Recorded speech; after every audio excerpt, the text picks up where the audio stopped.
어떤 니들인지를 이제 생각할 수가 있겠죠. 막연히 그만 이 뭐지란 생각 없이 생각할 수 있는 그 방법에 대해서 한번 알아보도록 할게요.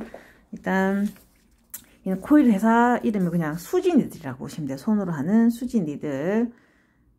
근데 이게 OR이라 하면 한번 쿡 찍은 니들을 찍었을 때 점이 이렇게 5개 찍히는 거예요. 근데 R 쓰는 이유는 정말 라운드, 동그란 점이 되는 니들을 OR이라고 붙여요. 그래서 그냥 얘가 7R이면 말 그대로 점을 한번 꼭 찍었는데 7개 점 찍히는 거죠. 9R이면 만약 20R이면 20개의 바늘 뭉치가 툭 찍으면 점이 작은 선이 20개가 찍어져서 하나의 점처럼 보이지만 가까이서 보면 20개의 점이 그런 니들이라고 보시면 되고, 보통 수제 니들 할 때는 요새는 뭐 필요에 따라서 면적을 넓히려면 더 많은 니들 수를 쓰지만 제일 예전부터 사용했던 니들은 보통 이렇게 1R 하나짜리로 점 딱 찍으면 정말 점이 하나 찍히고 정말 점이 하나인 거예요. 그리고 3R은 3개가 이런 형태로 찍어져서 3R 니들이라고 보시면 돼. 그리고 점을 한번 내가 니들을 대입고 탁 찍었었을 때 1R과 9R의 차이는 이 같은 경우는 표면적으로 저항을 많이 받아서 깊이가 얘보다 깊게 들어가진 않아요. 그래서 좀 더 힘주는 방법이 조금 다르겠죠. 내가 얘를 점을 찍었을 때 하는 스킬이 조금 다를 거예요. 1R 쓸 때와 9R 쓸 때의 스킬은 힘 조절이든 각도든 뭐든 간에 약간의 스킬이 조금 달라지긴 하지만 결과적으로 한번 찍었을 때 점을 나타나는 걸 보시면 되고, 1R 같은 경우에는 바늘 하나만 살에 꼭 꼽히면 되기 때문에 깊이가 조심해야 되지만, 듣기에는 뭐 엠버나 다른 것처럼 깊게 들어간 작업이 아니다 보니까, 왜냐면 이 뜯는 정도의 스킬 같은 걸 쓰기 때문에 깊게 들어가는 게 우리 엠버로처럼 쑥 깊게 들어가진 않기 때문에 그닥 뭐 큰 중요한 비중을 차지 않지만 1R과 9R의 같은 힘으로 니들 뜯기 기법을 사용했었을 때 들어가는 깊이는 차이가 있을 수 있다. 그래서 그에 따른 그 바늘 니들 개수에 따른 그 뜯기 기법의 스킬이 조금 다를 수 있다는 거 아시면 될 거예요.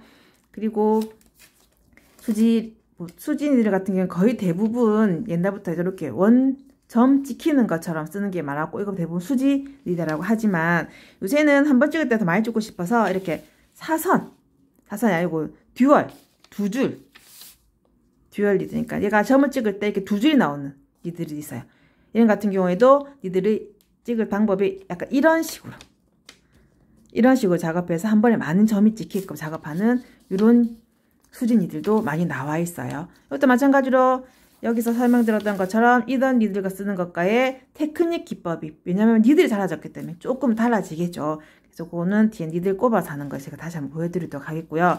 그래서 예전에 기본적으로 수지를 하면 다 이런 라운드 형태의 니들을 썼지만 요즘은 니들도 다양해지고 기법도 많이 나옴으로 해서 이런 듀얼, 이런 트리플 니들도 많이 그 수지에서 사용하고 있다고 보시면 됩니다. 그래서 니들은 보통 내가 쓰기 편하게 뭐 내가 만들게 되고 많이 찾게 되니까 회사에서 만들게 되긴 하지만 앞으로도 더 무궁무진한 니들이 변형적으로 돼서 시술자들이 쓰기 좋은 형태의 니들이 계속 나오게 되겠죠. 그래서 나중에 또 다른 니들 여러 가지 종류 제가 또 한 번 더 보여드리고, 보여드린 거 색소 묻혀가지고 찍었을 때 어떻게 형태로 나타나는지 한번 보여드리도록 할게요.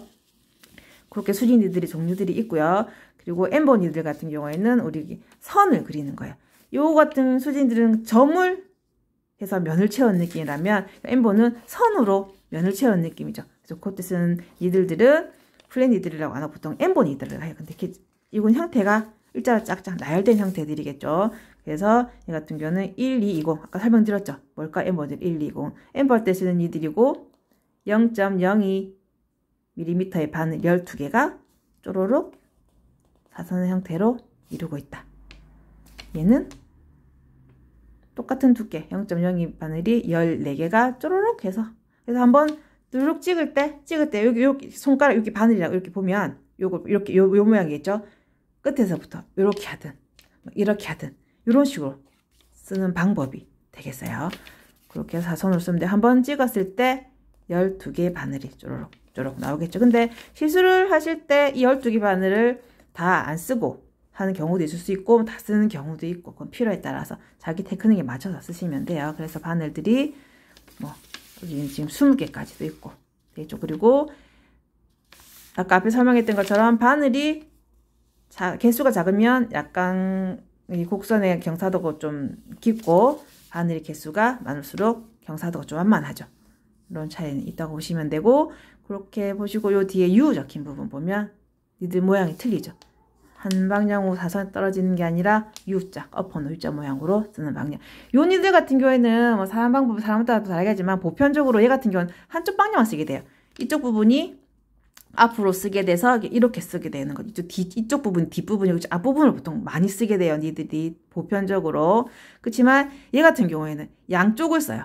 이렇게 잡아서 쓰다가 반대쪽 작업할 때는 이쪽 면을 쓰게 되고, 그렇게 쓰는 경우가 많고, 사람들마다 가운데만 쓰는 사람들도 있고, 이 같은 경우는 얘보다 쓰는 범주가 좀 많겠죠. 얘는 한 방향이라면 얘는 이쪽에서부터 쓸 수도 있고 이쪽에서 쓸 수 있고, 그러니까 양쪽으로 쓸 수도 있고, 안 그러면 가운데로만 쓸 수도 있고, 본인들이 편한 방법으로 쓰시면 돼요. 그래서 요 같은 경우에는 좀 회사만 틀리지만 제가 옛날에 들었던 어디 회사는 이쪽으로 한쪽 눈썹을 하고 이쪽으로 반대 눈썹을 한다고 그렇게 제가 들은 적도 있고, 근데 항상 정답은 없어요. 그 상황에 맞게 범주에 지나치게 오류가 되지 않은 한도에서는 본인들이 다 응용해서 쓰시고 그게 또 내 방법이 되고 그렇게 결과물이 잘 나온다면 다 쓸 수 있다고 봐요. 그래서 어떤 뭐 미용 테크닉이든 반영구 테크닉이든 뭐 왁싱이든 뭐 모든 미용에 쓰는 그 기술들은 사람을 내치지 않고 뭐 그런 범주 내에서는 본인들이 응용해서 뭐 다채로운 결과물이 나온다면 다 응용해서 쓰시는 것도 저는 그 방법이라고 보시면 되고, 그런 방법들이 본인의 걸로 고착되었을 때 뭐 누구누구 이름을 걸고 무슨 기법, 뭐 본인들 이름을 거는 기법이라든지 뭐 특별한 뭐 형태를 따서 하는 그런 기법의 이름을 붙여줘서 뭐 세미나도 하게 되고 여러 가지 방법들이 있겠죠. 그렇게 했습니다. 일단 제가 이렇게 니들의 종류를 장황하게 설명하는 이유는 고객님 처음이라서 다 모르기도 하지만 내가 도구를 씀에 있어서 그 도구를 정확하게 분석하고 알고 접근을 하면 그 도구를 사용하는 데 대해서 조금 많이 편리해지더라고요. 봤을 때 이게 뭔지 몰라서 막 버벅거리지 않고, 이게 뭐 이런 이유로 해서 이 같은 경우에는 앞에는 바늘 개수고 뒤에는 바늘 두께라는 거 알고 있으면 어떤 비슷한 바늘이 오더라도 약간 틀리게 좀 기재하는 곳이 있더라도 본인이 스스로 운영하고 보태고 빼고 할 수 있기 때문에, 그렇게 해서 좀 정확하게 인지하시고 제품을 컨택하시거나 설명을 드렸을 때 다 인지할 수 있는 능력이 좀 빨리 오기 때문에 이런 도구를 좀 정확하게 알고 계시는 게 저는 중요하다고 생각해요. 뭐 미용 쪽에 네일도 마찬가지, 뭐도 마찬가지지만 그 재료를 어떻게 사용해서 결과물을 내에 따라서, 그러니까 재료를 어떻게 사용하느냐, 어떻게 사용할 줄 아느냐, 그 재료를 어떻게 몇 가지 방법을 구사할 줄 아느냐에 따라서 결과물들이 미세하게 차이가 나고요. 우리 미용 쪽이 또 미세한 선 하나, 미세한 점 하나라도 이미지라든지 이런 것들이 좀 다르게 표현되거나 뭐 그렇게 표현될 수 있기 때문에 그런 것들을 저는 좀 중요하다고 생각하거든요. 그래서 항상 기본을 정확하게 인지하시고 내가 알고 정확한 기본에 따라서 그걸 응용하고 그렇게 해서야 좀 더 쉽고 더 많은 결과물이 나올 수 있다고 보고, 그게 다 모두 자기의 그 재산이라고 저는 판단하기 때문에 뭐 하나하나를 정확하게 인지하시고 나면 이제 그다음부터 응용은 본인이 마음대로 하시는 거죠. 그 응용도 기본이 되어 있지 않으면 잘 못하게 되기 때문에 그렇게 하시면 응용하셔서 좋은 결과물 내셨으면 좋겠고, 그래서 반영구 공부하실 때도 조금 더 어렵지 않게 접근하셨으면 좋겠어요. 그리고 아까 그 점 하나, 선 하나 이런 말에 갑자기 무슨 그림 떠올라 제가 보여드릴게요. 이렇게 사진 보이시죠? 얘는 안젤리나 졸리고 얘는 그 소녀시대 누군지 이름 갑자기 생각이 안 나요. 하지만 눈썹 한번 보세요.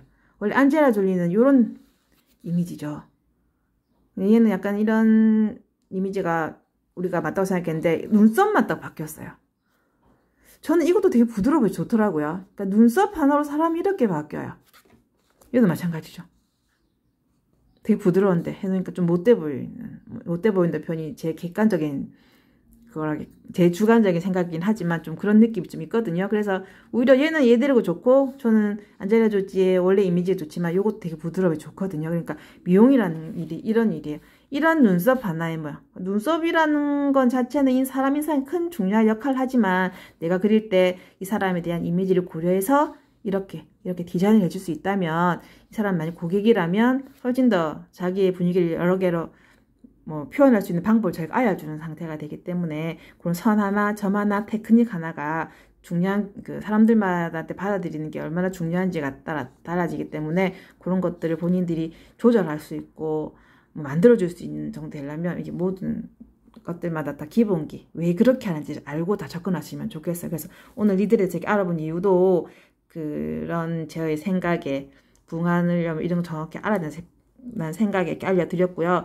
그리고 이렇게 보신 걸로 인해서 이제 니들 그림을 보고 이렇게 했다면 이 다음 연결해서 이제 정확한 니들을 보고 니들을 꼽는 방법 그리고 니들 꼽아서 색소를 묻혀서 찍었을 때 찍는 방법에 대해서 한번 더 살펴보도록 하겠습니다.